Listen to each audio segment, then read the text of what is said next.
तो चलिए शुरू करते हैं। आज हम बात करने वाले हैं इलेक्ट्रिकल रेजिस्टेंस के बारे में।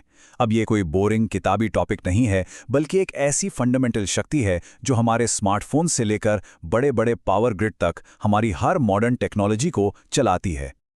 कभी सोचा है कि जब हम अपना लैपटॉप इस्तेमाल करते हैं या लाइट ऑन करते हैं तो वो गर्म क्यों हो जाता है? ये एक बहुत ही आम अनुभव है और इसका जवाब ठीक उसी कॉन्सेप्ट में छिपा है जिसे हम आज समझने वाले हैं। तो इसका जवाब है इलेक्ट्रिकल रेजिस्टेंस। इसे तारों के अंदर एक तरह का इलेक्ट्रिकल फ्रिक्शन या विद्युत घर्षण समझिए। जैसे सड़क पर घर्षण गाड़ी को धीमा करता है और गर्मी पैदा करता है, ठीक वैसे ही इलेक्ट्रिकल रेजिस्टेंस करंट के फ्लो को रोकता है और इस प्रोसेस में हीट पैदा होती है। और यही वो गर्मी है जो हमें अपने गैजेट्स में महसूस होती है। तो सवाल ये है कि आखिर ये घर्षण आता कहाँ से है? इसकी जड़ मटेरियल के बिल्कुल अंदर, उसके एटॉमिक लेवल पर होती है, मतलब तार बनने से भी बहुत पहले। हर मटेरियल का अपना एक यूनिक स्ट्रक्चर होता है जो ये तय करता है कि बिजली उसमें से कितनी आसानी से गुजर सकती है। इस प्रॉपर्टी को कहते हैं रेजिस्टिविटी, जिसे ग्रीक अक्षर रो यानी रो से दिखाया जाता है। आप इसे किसी भी मटेरियल का इलेक्ट्रिकल डीएनए मान सकते हैं। ये उसकी एक बेसिक, न बदलने वाली पहचान है। कुछ मटेरियल्स का डीएनए उन्हें बिजली का अच्छा कंडक्टर बनाता है, तो कुछ का डीएनए उन्हें बिजली का दुश्मन। यहाँ सबसे ज़रूरी बात जो याद रखनी है वो ये है कि रेजिस्टिविटी मटेरियल की अपनी प्रॉपर्टी है। जैसे कॉपर यानी तांबे की रेजिस्टिविटी बहुत कम होती है, इसीलिए वो तारों के लिए परफेक्ट है। वहीं दूसरी तरफ रबर की रेजिस्टिविटी बहुत ज़्यादा होती है, जो उसे एक बेहतरीन इंसुलेटर बनाती है। और यही वो बेसिक गुण है जो तय करता है कि कौन सी चीज़ कहाँ इस्तेमाल होगी। तो ठीक है, हमें ये तो पता चल गया कि हर मटेरियल की अपनी एक खासियत है, पर हम इसका इस्तेमाल कैसे करें? अब जब हम जानते हैं कि हर मटेरियल की अपनी रेजिस्टिविटी है, तो हम उस मटेरियल को एक खास रेजिस्टेंस वाले कंपोनेंट में बदल सकते हैं। मतलब हम उसे अपनी ज़रूरत के हिसाब से डिज़ाइन कर सकते हैं। और ये रहा वो सिंपल सा फॉर्मूला जो हमें ऐसा करने में मदद करता है। किसी भी तार का रेजिस्टेंस उसकी रेजिस्टिविटी, उसकी लंबाई और उसके क्रॉस सेक्शनल एरिया मतलब मोटाई पर निर्भर करता है। इसे पानी के पाइप की तरह सोचिए। एक लंबे पतले पाइप से पानी निकालने में ज्यादा जोर लगता है, जबकि एक छोटे चौड़े पाइप से पानी आसानी से निकल जाता है। यही सेम प्रिंसिपल इलेक्ट्रिक करंट पर भी लागू होता है। चलिए इसको एक असली उदाहरण से समझते हैं। मान लीजिए हमारे पास कॉपर का एक तार है। स्क्रीन पर इसकी रेजिस्टिविटी, इसकी लंबाई और इसकी मोटाई दी गई है। बस इन 3 नंबरों से हम इसका एग्जैक्ट रेजिस्टेंस पता कर सकते हैं। उन वैल्यूज को हमारे फॉर्मूले में डालने पर हमें मिलता है 0.034 ओहम। और अब देखिए कमाल की बात, ये वैल्यू पूरी तरह से प्रिडिक्टेबल है, मतलब इसका अंदाजा पहले से लगाया जा सकता है।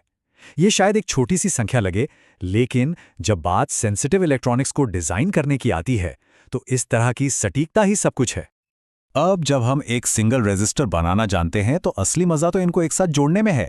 इलेक्ट्रॉनिक्स में हमें अक्सर एक सर्किट में टोटल रेजिस्टेंस को कंट्रोल करने की जरूरत होती है और ये काम अलग अलग कंपोनेंट्स को मिलाकर ही किया जाता है। रेजिस्टर्स को जोड़ने के 2 बेसिक तरीके हैं, सीरीज में और पैरेलल में। सीरीज में कंपोनेंट्स एक के बाद एक लाइन में जुड़े होते हैं, जिससे करंट के लिए सिर्फ एक ही रास्ता होता है। पैरेलल में वे अलग अलग ब्रांचों में लगे होते हैं, जिससे करंट बढ़ जाता है। और इन दोनों तरीकों का टोटल रेजिस्टेंस पर बिल्कुल उल्टा असर पड़ता है। सीरीज में जोड़ना तो बहुत ही सीधा साधा है। टोटल रेजिस्टेंस बस सभी अलग अलग रेजिस्टेंस का जोड़ होता है। ये हमारे पानी के पाइप वाले उदाहरण जैसा ही है। अगर आप 2 पाइपों को एक के बाद एक जोड़ दें तो टोटल लंबाई बढ़ जाती है और पानी का बहना और भी मुश्किल हो जाता है। आइए एक उदाहरण देखें। अगर हम एक 4 ओम और एक 6 ओम के रेजिस्टर को सीरीज में लगाते हैं तो टोटल रेजिस्टेंस हो जाता है 10 ओम। सीधी सी बात है, टोटल रेजिस्टेंस किसी भी अकेले रेजिस्टर से ज्यादा है। ये सिंपल एडिशन है। अब पैरेलल में कहानी थोड़ी अलग है। यहां हम सीधे रेजिस्टेंस को नहीं, बल्कि उनके रेसिप्रोकल्स यानी व्युत्क्रम को जोड़ते हैं। ऐसा इसलिए क्योंकि हम करंट को बहने के लिए एक से ज्यादा रास्ते दे रहे हैं, और जितने ज्यादा रास्ते उतनी कम भीड़, और इसीलिए टोटल रेजिस्टेंस भी कम। चलिए उन्हीं 4 ओम और 6 ओम वाले रेजिस्टर्स के साथ इसे कैलकुलेट करके देखते हैं। सबसे पहले हम उनके रेसिप्रोकल्स को जोड़ते हैं। जिससे हमें मिलता है 5/12। आखिर में टोटल पैरेलल रेजिस्टेंस यानी आरपी निकालने के लिए हम इस रिजल्ट को उल्टा कर देते हैं और हमें फाइनल जवाब मिलता है 2.4 ओहम। और ये देखिए, यही तो है पैरेलल सर्किट का जादू। हमारा टोटल रेजिस्टेंस 2.4 ओहम्स हमारे सबसे छोटे रेजिस्टर यानी 4 ओहम वाले से भी कम है। ये एक बहुत ही पावरफुल तरीका है जिसका इस्तेमाल इंजीनियर्स सर्किट में करंट के फ्लो को एकदम सटीक तरीके से कंट्रोल करने के लिए करते हैं। ठीक है, तो हमने काफी कुछ समझ लिया है। चलिए, जो कुछ भी सीखा है उसे फटाफट से दोहरा लेते हैं एक छोटी और यादगार लिस्ट में। बस ये बातें याद रखिए, सीरीज में सीधा जोड़ना है, पैरेलल में रेसिप्रोकल्स को जोड़ना है।